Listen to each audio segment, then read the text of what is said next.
Hello my dear student, welcome back to Aryan classes. Aryan ક્લાસીસમાં તમારું હાર્દિક સ્વાગત કરું છું. ચાલો વિદ્યાર્થીઓ, આજના વિડીયોની અંદર આપણે ધોરણ 12 અને વિષય આપણો તત્વજ્ઞાન, આપણો મોસ્ટ ફેવરિટ તત્વજ્ઞાન વિષયનું આજે આપણે પેપર સોલ્યુશન જોવાના છીએ.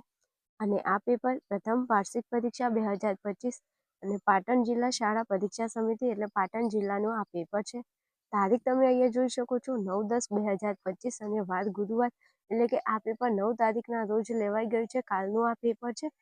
ચલો, ઘણા બધા વિદ્યાર્થીઓની કોમેન્ટ આવતી હતી કે તત્વજ્ઞાનનું તમે અમને પેપર સોલ્યુશન આપો, જે પાટણ જિલ્લામાં લેવાઈ ગયું છે. તો એ મારા દરેક વાલા વિદ્યાર્થીઓ માટે આજનો વિડીયો બનાવી રહી છું. તો જે મારા વાલા વિદ્યાર્થીઓ છે, તો જરા કોમેન્ટની અંદર જય શ્રી રામનું નામ લખી દેજો એકવાર, તો મને જરા મોજ પડી જાય. ચલો, ભગવાનના નામ સાથે આપણે શરૂઆત કરવી છે આપણા પેપરની. વિભાગે આપણો 24 ગુણનો છે, વિભાગે આપણો 20 ગુણનો છે અને વિભાગે એની અંદર 20 વિકલ્પો આપણને આપેલા છે. પીડીએફ થોડી ઝાંખી છે, પણ થોડું મેનેજ કરી લેજો. હું પ્રશ્ન વાંચું છું, તમને ખ્યાલ આવી જશે. ચલો, પ્રશ્ન નંબર આપણો 1 છે, મૂળભૂત તાર્કિક કારકો કેટલા છે?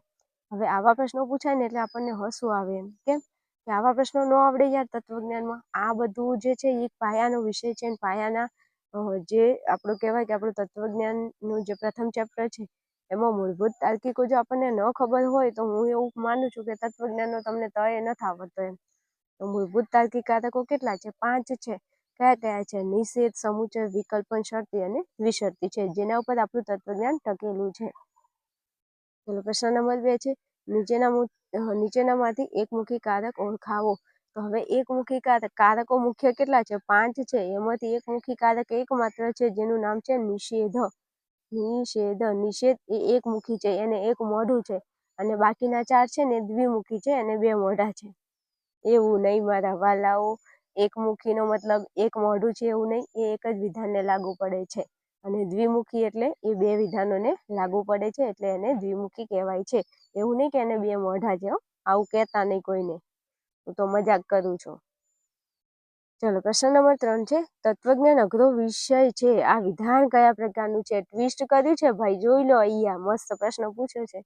આપણી જે ટેક્સ્ટ બુક છે ને એમાં એવું કીધું છે કે તત્વજ્ઞાન અઘરો વિષય નથી. આવું આપણને ટેક્સ્ટ બુકમાં આપ્યું છે, પણ અહીંયા થોડું ચેન્જ કરી દીધું છે કે તત્વજ્ઞાન અઘરો વિષય છે. હા, અહીંયા થોડી છેડછાડ કરી છે, હળી કરી છે. મારી ભાષામાં કહું તો હળી કરી છે ને, એટલે આપણો જવાબ એ હળી, આપણને પણ જવાબમાં હળી આપણે કરવી પડે. જવાબ અહીંયા બદલાઈ જાય. જો નથી કીધું હોત તો આપણો જવાબ આવત સંયુક્ત વિધાન. પણ અહીંયા કીધું છે કે તત્વજ્ઞાન અઘરો વિષય છે, તો આ છે નામનું કોઈ કારક છે નહીં ભાઈ. તો આપણો જવાબ આવે છે સાદું વિધાન. અથવા તો હું એવું કહી શકું કે કદાચ એ લોકોએ અહીંયા પ્રિન્ટિંગ મિસ્ટેક કરી હોય, અથવા કદાચ એ લોકોએ અહીંયા આ છે એ જાતે કરીને બદલી નાખ્યું હોય. જો અહીંયા પ્રિન્ટિંગ મિસ્ટેક હોય કદાચ, તો જવાબ આવે સંયુક્ત. અથવા જો પ્રિન્ટિંગ મિસ્ટેક ન હોય તો જવાબ આવે સાદું વિધાન. એ તો તમારા સ્કૂલવાળા હશે, એ તમને માર્ક્સ આપશે એટલે તમે એમને ટેલી કરી લેજો. ઓકે ને? આ 2 વસ્તુ હોઈ શકે. એમને જો હળી કરી હોય, થોડું ડિફિકલ્ટી પૂછ્યું હોય તો સાદું જવાબ આવે, પણ અહીંયા પ્રિન્ટિંગ મિસ્ટેક હોય, ભૂલ કરી હોય તો જવાબ આવે સંયુક્ત. પણ મને એવું નથી લાગતું કોઈ ભૂલ છે, એમને જાતે કરીને આવું મૂકેલું છે. ચલો, 4માં કીધું છે, 2 સાદા વિધાનોવાળા જટિલ સંયુક્ત વિધાનના સત્યતા કોષ્ટકમાં કેટલી હરોળ હોય છે? મસ્ત પ્રશ્ન પૂછ્યો છે. આપણા જે ટેક્સ્ટ બુકના જે સ્વાધ્યાયના વિકલ્પો છે એમાં 3 સાદા વિધાનો આપેલા છે, અને અહીંયા 2 સાદા વિધાનો વાળું પૂછી લીધું છે. તો આ તો હું વારંવાર મારા વિદ્યાર્થીઓને કહું છું, વારંવાર એમ કે એક સાદું વિધાન હોય તો હરોળ એટલે આડી લાઈન 2 આવે, 2 સાદા વિધાન હોય તો આડી લાઈન 4 આવે, 3 સાદા વિધાન હોય તો આડી લાઈન 8 આવે, અને 4 સાદા વિધાન હોય તો આડી લાઈન 16 આવે. આ બધાને મેં કેટલી વખત જ્યારે તત્વજ્ઞાન ભણાવ્યું ત્યારે કીધું છે. ખબર પડે છે? તો 2 સાદા વિધાનો, આ રહ્યું 2 સાદા વિધાનો હોય તો આડી લાઈન કેટલી આવે બેટા? 4 આવે. તો લખો જવાબમાં 2 સાદા વિધાનો છે તો હરોળ એટલે આડી લાઈન કેટલી આવે? 4 આવે છે. રેડી? ચાલો આગળ વધુ. પ્રશ્ન નંબર 5 છે, જે દલીલ અપ્રમાણભૂત ન હોય તો તે દલીલ કેવા પ્રકારની હોય છે? હવે અપ્રમાણભૂત ન હોય તો એ પ્રમાણભૂત હોય. આવા પ્રશ્નો ન આવડે. અપ્રમાણભૂત ન હોય તો એ પ્રમાણભૂત હોય છે. ચલો આગળ વધવું છે. તો પ્રશ્ન નંબર આપણો 6 છે. દલીલમાં આધાર વિધાનની સંખ્યા કેટલી છે? આધાર વિધાનની સંખ્યા કીધી છે તો જવાબ આવશે એક કે તેથી વધુ. એક કરતા વધુ નહીં ભાઈ, આ ક્યારેય તમે જવાબમાં ટીક નહીં કરતા. જવાબ આવશે એક કે તેથી વધુ. ચલો પ્રશ્ન નંબર 7 છે. નીચેનામાંથી દલીલ માટેનું રૂપ ઓળખાવો. તો હવે તમને અહીંયા કીધું છે રૂપ.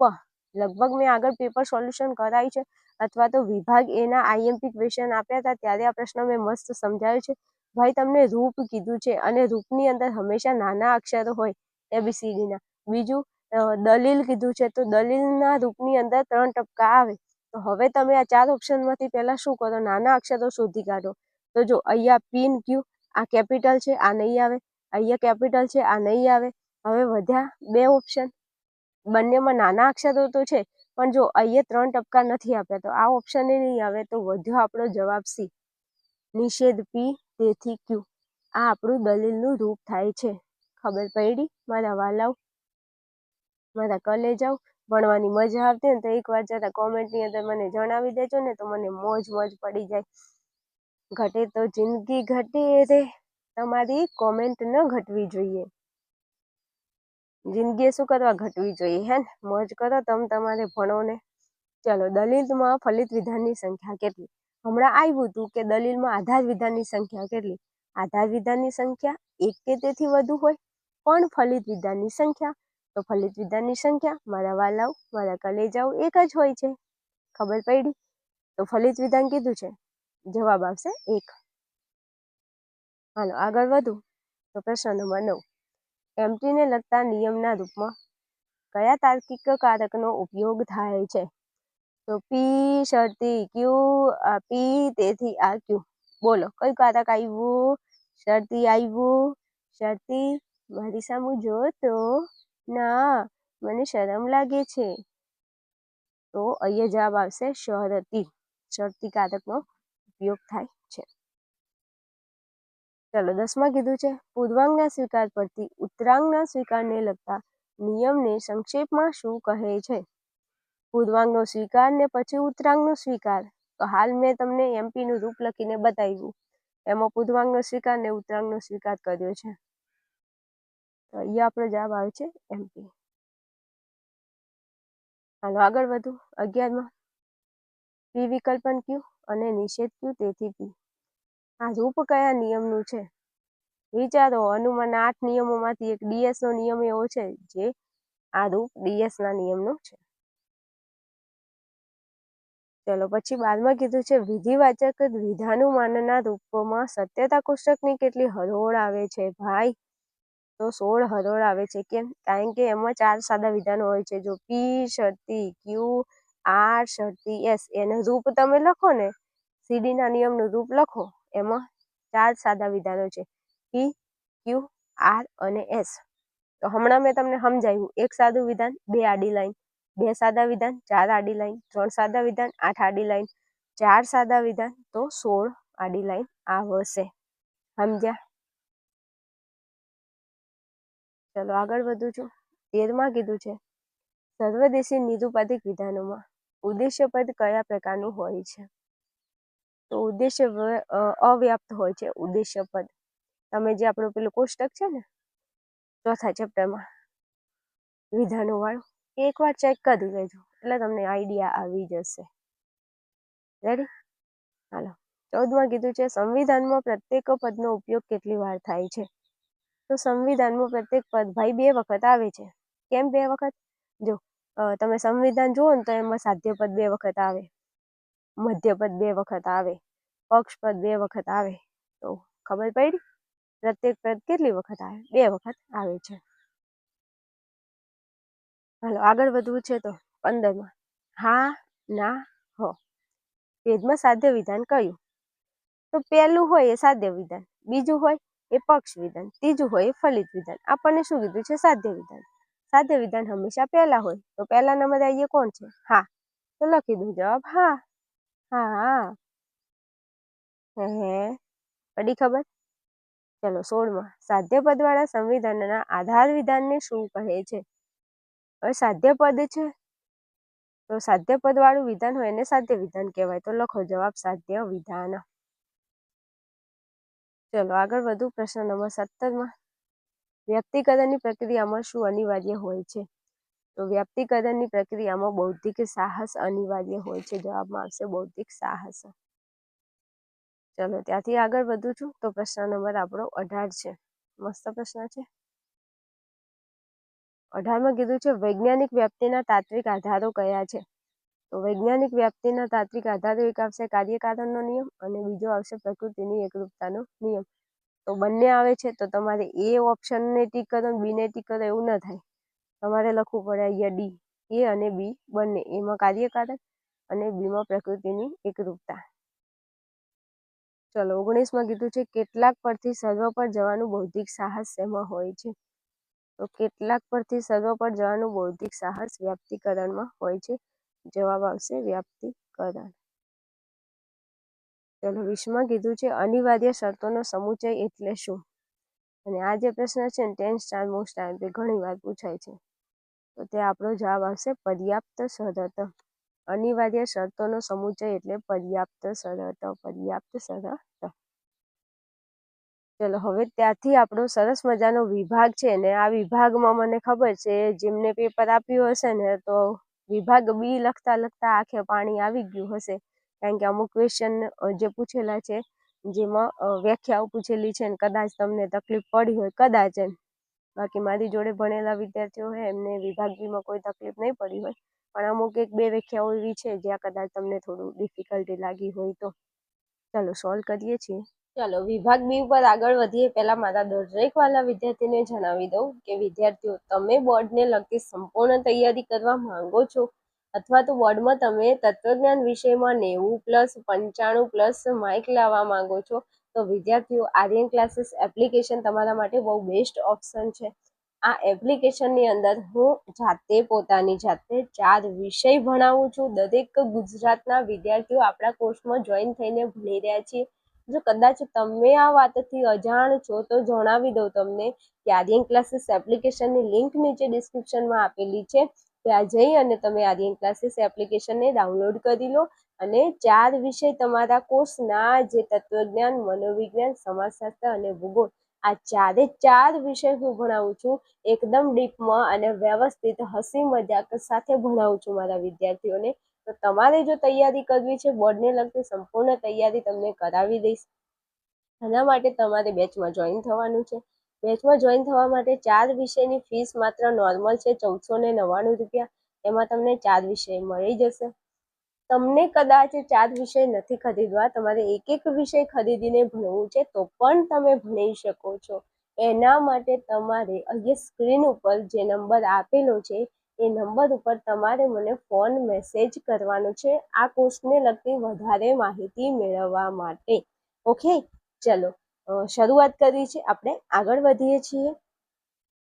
ચલો પ્રશ્ન નંબર આપણો 1 છે વિભાગ બીમાં તાર્કિક કારકો અન્ય કયા નામે ઓળખાય છે? હવે તાર્કિક તો આગળ છે, કારકોની જગ્યાએ તમારે ખાલી લખવાનું છે સંયોગી. તાર્કિક કારકોને બીજા તાર્કિક સંયોગી તરીકે ઓળખવામાં આવે છે. ચલો પછી 22માં કીધું છે પી શરતી એ વિધાન રૂપનું વાંચન લખો. તો કઈ નહીં, તમારે આ શરતી છે તો શરતીનું શબ્દ જૂથ શું થાય? તો શરતી આમ મારી સામું જો તો જો તો થાય તો જો પી તો ક્યુ. બસ આ રૂપનું વાંચન કહેવાય. જો પી તો ક્યુ. રેડી? ચાલો પછી 23માં કીધું છે પ્રમાણભૂત દલીલ એટલે શું? તો પ્રમાણભૂત દલીલ કીધું છે તો જે દલીલનું આધાર વિધાન સત્ય અને જેનું ફલિત વિધાને સત્ય, તો એવી દલીલને આપણે પ્રમાણભૂત દલીલ કહીએ છીએ. જેનું આધાર વિધાને સત્ય અને જેનું ફલિત વિધાને સત્ય, તો એવી દલીલને આપણે પ્રમાણભૂત દલીલ કહીએ છીએ. ચલો ત્યાંથી આગળ વધવું છે. પ્રશ્ન નંબર 24 છે દલીલનું મૂલ્યાંકન કઈ ભાષામાં થાય છે? તો ભાઈ આપણે દલીલને સત્યતા કોષ્ટક બનાવીએ પછી દલીલ પ્રમાણભૂત છે કે અપ્રમાણભૂત છે એવું ચકાસણી આપણે કરીએ છીએ. તો દલીલનું મૂલ્યાંકન પ્રામાણ્ય કે અપ્રામાણ્યની ભાષામાં થાય છે. તો જવાબમાં ખાલી 2 જ અક્ષર લખવાના હતા, પ્રામાણ્ય કે અપ્રામાણ્યની ભાષામાં થાય છે. ચલો 25માં કીધું છે ડીએસ ના નિયમનું તમારે રૂપ લખવાનું છે. તો ડીએસ ના નિયમનું રૂપ થશે પી વિકલ્પન ક્યુ નિષેધ ક્યુ તેથી પી, અથવા તો નિષેધ પી તેથી ક્યુ. આ બંને રીતે રૂપ તમે લખી શકો છો. આ એનું રૂપ થાય છે. ડીએસ નો નિયમ તો બહુ જ પૂછાય છે. ચલો 26માં કીધું છે કોંજના નિયમ કયા નામથી ઓળખાય છે? તો કોંજનો નિયમ સમુચ્ચયના નામથી ઓળખાય છે. સમુચ્ચયને લગતો નિયમ. કોંજ એટલે સમુચ્ચયને લગતો નિયમ. ચલો 27માં કીધું છે સંવિધાનનો ભેદ એટલે શું? તો વ્યાખ્યા મેં લખેલી છે, વ્યવસ્થિત તમને સમજાવું છું. ચલો એના માટે હું તમને નેક્સ્ટ પેજ ઉપર લઈ જાઉં છું. અહીંયા જો બધા જવાબો લખેલા છે. અહીંયા 1 મિનિટ. ચલો 22નો જવાબ મેં તમને કીધો તો જો પી તો ક્યુ. 23માં આધાર વિધાન સત્ય, ફલિત વિધાન સત્ય, તો એને આપણે કહીશું પ્રમાણભૂત દલીલ. ચલો 27મો પ્રશ્ન હતો કે ભેદ એટલે શું? તો ભેદની વ્યાખ્યા લખવાની હતી કે સંવિધાનમાં આવતા ત્રણેય નિરુપાધિક વિધાનોનો જે પ્રકાર છે, સંવિધાનમાં પહેલા સાધ્ય વિધાન આવે, પછી પક્ષ વિધાન ને ફલિત વિધાન. તો સંવિધાનમાં આવતા ત્રણેય નિરુપાધિક વિધાનોનો જે પ્રકાર મેં હાલ કીધો તે પ્રકાર અને એમનો જે ક્રમ છે, પહેલું સાધ્ય વિધાન, બીજું પક્ષ વિધાન ને ત્રીજું ફલિત વિધાન. તો ક્રમને આધારે નક્કી થતું સંવિધાનનું રૂપ. આ એની વ્યાખ્યા છે. ખબર પડી? ચલો પછી આગળ વધુ તમને તો હું 28મો જે પ્રશ્ન છે એનો જવાબ અહીં આપ્યું છે. આકૃતિ અને ભેદ જાણવા જરૂરી છે. પ્રશ્ન ઉપર પછી લઈ જાઉં છું. 29માં તમને કીધું છે વ્યાપ્તિકરણ એટલે શું? તો વ્યાપ્તિકરણની વ્યાખ્યા હું તમને જણાવી દઉં કે વ્યાપ્તિકરણ એટલે એકદેશી કે વિશિષ્ટ આનુભવિક હકીકતોના નિરીક્ષણને આધારે એ હકીકતોને લગતા સર્વદેશી નિયમ તારવવાની માનસિક પ્રક્રિયાને આપણે વ્યાપ્તિકરણ કહીએ છીએ. અને આ એક વ્યાખ્યા એવી છે જેનો જખમ હજુ મારા દિલ ઉપર લાગેલો છે એવું કહું તો ચાલે. કારણ કે મારું એક સ્ટુડન્ટ છે જેને બોર્ડની એક્ઝામમાં 100માંથી 99 માર્ક આવ્યા છે. એક માર્ક આ 99 આવ્યા એની કોઈ ખુશી નથી, પણ આ એક માર્ક્સ કટ થયો ને એનું બહુ દુઃખ થયું હતું. અને એ દુઃખની વ્યાખ્યા હતી વ્યાપ્તિકરણ. કે વિભાગ બીમાં વ્યક્તિકરણની વ્યાખ્યા પૂછી હતી અને જે નહોતી આવડી હતી લખી હતી પણ માર્ક ન મળ્યા, 1 માર્ક ન મળ્યો, એના લીધે 100માંથી 100 આવતા રહી ગયા. એટલે તમારી જોડે આવું ન થાય એટલા માટે કહું છું કે આ વ્યાખ્યાને તો પૂછાય કે ના પૂછાય તમે તૈયાર કરી લેજો. ચલો ફરી પાછા આપણે વિભાગ બી ઉપર આગળ વધીએ છીએ. ચાલો મેં તમને વ્યાપ્તિકરણની વ્યાખ્યા સમજાવી. હવે અહીંયા 28મો પ્રશ્ન એવો છે કે સંવિધાનનું રૂપ દર્શાવવા શું જરૂરી છે? તો તમારે સંવિધાનનું રૂપ દર્શાવવું હોય તો આકૃતિ અને ભેદ. આકૃતિ અને ભેદ જરૂરી છે સંવિધાનનું રૂપ દર્શાવવા માટે. ભેદની મેં વ્યાખ્યા તમને આપી દીધી કે નિરુપાધિક સંવિધાનના જે ત્રણેય વિધાનો છે એનો પ્રકાર અને એના ક્રમના આધારે નક્કી થતું સંવિધાનના રૂપને આપણે ભેદ કહીએ છીએ. રૂપ દર્શાવવા માટે આકૃતિ અને ભેદ જરૂરી છે. વ્યાપ્તિકરણની વ્યાખ્યા આપણે જોઈ ગયા કે વ્યાપ્તિકરણ એટલે એકદેશી વિશિષ્ટ આનુભવિક હકીકતોના નિરીક્ષણને આધારે એ હકીકતોને લગતા સર્વદેશી નિયમ તારવવાની માનસિક પ્રક્રિયાને વ્યાપ્તિકરણ કહે છે. ચલો 30માં કીધું છે કાર્યકારણનો નિયમ એટલે શું? તો કાર્યકારણનો નિયમ એટલે દરેક બનાવનું કોઈને કોઈ કારણ હોય છે, કારણ વગર કશું શક્ય બનતું નથી, એને કાર્યકારણનો નિયમ કહે છે. આ દુનિયાની અંદર જેટલું બને છે, જે ઘટના ઘટે છે, કંઈ પણ થાય છે, એના પાછળ કારણ હોય છે, જેને આપણે કહીશું કાર્યકારણનો નિયમ. રેડી? ચલો તો સરસ મજાનો વિભાગ બી મેં તમને સમજાવ્યો. હવે આગળ વધવું છે વિભાગ સી ઉપર. વિભાગ સી ની અંદર મસ્ત પ્રશ્નો પૂછેલા છે. એમાં તમને 31માં કીધું છે તમારે પ્રાતિક રજૂઆત કરવાની છે. તો ખેલ મહાકુંભ યોજાશે એના માટે તમે એ લઈ લો, અને છે એના માટે તમે સમુચય લઈ લો, રજા પડશે એના માટે તમે બી લઈ લો, અહીંયા છે નહીં માટે મૂકી દો નિષેધ. એટલે આ થઈ ગઈ પ્રાતિક રજૂઆત. પ્રાતિક રજૂઆતમાં શું કરવાનું? ABCD ના કેપિટલ અક્ષરમાંથી તમને મજા આવે એ અક્ષરને ઉઠાવીને મૂકી દેવાનું. કોઈ એમ કે મને એ ગમે છે તો તારી મરજી તું એ લખ, તને બી ગમે બી લખ, તને સી ગમે સી લખ. ABCD માંથી તને જે ગમે ને એને ઉપાડીને તારે લખી દેવાનું, તને કોઈ ખોટું નહીં આપે. ચલો પ્રાતિક રજૂઆત કરી દીધી. આનો પ્રકાર ઓળખાવાનો છે. તો પ્રકારની અંદર જો અહીંયા સમુચય છે, નિષેધ છે. હવે નિષેધ ખાલી બી ને લાગુ પડે છે, પણ સમુચય એને લાગુ પડે છે અને આ સમુચય બી ને લાગુ પડે છે. તો આ જે વિધાન છે એનો પ્રકાર થાય છે જટિલ સામુચાયિક વિધાન. જેને લખ્યું હશે એનું સાચું, જટિલ સામુચાયિક વિધાન. ચલો આગળ વધવું છે તો અહીંયા જે પ્રશ્નો છે બીજા એ તમે થોડા ટેલી કરી લેજો, એટલો બધો ટાઈમ નથી મારા વાલાઓ. દ્વિમુખી કારકો કેટલા છે ને કયા કયા? 4 છે. નિષેધ સિવાયના 4. પછી નિષેધનું સત્યતા કોષ્ટક, દલીલ માટેનું રૂપ, એ પણ રૂપ થોડું જોઈ લેજો. પ્રમાણભૂત દલીલ, અપ્રમાણભૂત દલીલ એટલે શું? તો જો જેના આધાર વિધાન ફલિત વિધાન સત્ય બંને, જો આધાર વિધાન સત્ય, ફલિત વિધાન સત્ય, એને કહેવાય પ્રમાણભૂત દલીલ. આધાર વિધાન સત્ય અને ફલિત વિધાન અસત્ય, એને કહેવાય અપ્રમાણભૂત. ચલો આગળ વધુ તો અહીંયા તમને ચેપ્ટર 3 ની ખાલી જગ્યા પૂછે છે, તો અહીંયા તમારો જવાબ આવશે બી સમુચય એચ સમુચય એમ વિકલ્પન એન. આ કોંજને લગતા નિયમની ખાલી જગ્યા પૂછેલી છે. ચલો પછી તમને રૂપલક્ષી સાબિતી પૂછવાની છે. આઈ હોપ કે તમે લખીને આવ્યા હશો અથવા તો તમે અથવામાં કાઢ્યું હશે. 39માં સંવિધાનની આકૃતિ કેટલી છે અને તેના નામ લખવાના છે. ભાઈ સંવિધાનની 4 આકૃતિ છે, પહેલી, બીજી, ત્રીજી અને ચોથી આકૃતિ. બસ એટલું લખવાનું છે, 2 માર્ક મળી જાત. ચાલો પછી આગળ વધવું છે તો વ્યાખ્યા પૂછી છે. અનિવાર્ય શરત એટલે શું? પર્યાપ્ત શરત એટલે શું? સાદી ગણનામૂલક વ્યાપ્તિની વ્યાખ્યા અને ઉદાહરણ પૂછેલું છે.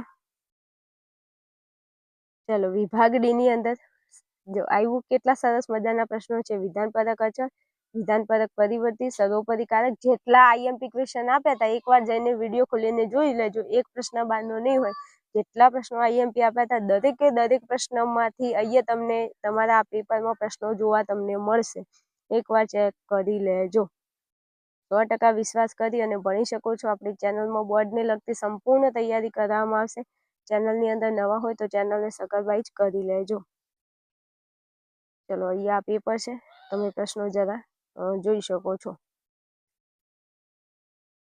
ચલો અહીંથી વિભાગ ઈ ઉપર આવી જઈએ છે, તો તમે વિભાગ ઈ જોઈ લો. ખાલી તમારે 4 પ્રશ્નો લખવાના હતા. એમાં 59 ને 60માં તો તમને સમુચય અને દ્વિશર્તીનું તમારે સત્યતા કોષ્ટક બનાવવાનું છે ને સમુચયનું ખાલી લક્ષણ આપવાનું હતું. તો મેં આ તો ઘણી વાર ચર્ચા કરી કે વિભાગ ઈનું તો કોઈ ટેન્શન જ નથી. 5 કારકો કરી નાખો. 5માંથી ભાઈ 2 કારકો પૂછાય છે, તો પછી આપણી જવાબદારી છે કે આપણે 10 માર્ક લેવા હોય ને તો 5 કારકો તૈયાર કરવા પડે. પછી આપણું બીજું ચેપ્ટર છે, એમાં સ્વાધ્યાયની 10 દલીલો છે. તો 10 દલીલ કરી નાખો. 10માંથી તો 1 પૂછાય છે. આપણા 3 માર્ક સિક્યોર થઈ ગયા અહીંયા. બીજી હવે તમને વાત કરી દઉં કે તમારી જે બીજી પરીક્ષા છે, તમારી જે બોર્ડની એક્ઝામ છે, એમાં આ પ્રશ્નમાંથી એક પણ પ્રશ્ન નહીં પૂછાય. કેમ? કારણ કે એમાં ચેપ્ટર 9 આપણું એડ થઈ જશે ને ચેપ્ટર 9ના પ્રશ્નો સહેલા છે, જે અહીંયા પૂછાય છે. તો અહીંયા 3જા ચેપ્ટરનો પ્રશ્ન પૂછેલો છે, 4થા ચેપ્ટરનો અને 5મા ચેપ્ટરનો પ્રશ્ન પૂછેલો છે. તમારું પેપર કેવું ગયું છે જરા મને કોમેન્ટની અંદર જણાવજો, તો મને મજા પડી જાય. ચલો વિડીયોને અહીંયા રાખું છું. મળીશું નેક્સ્ટ વિડીયોમાં. ત્યાં સુધી જોતા રહો, ભણતા રહો અને મોજ કરતા રહો.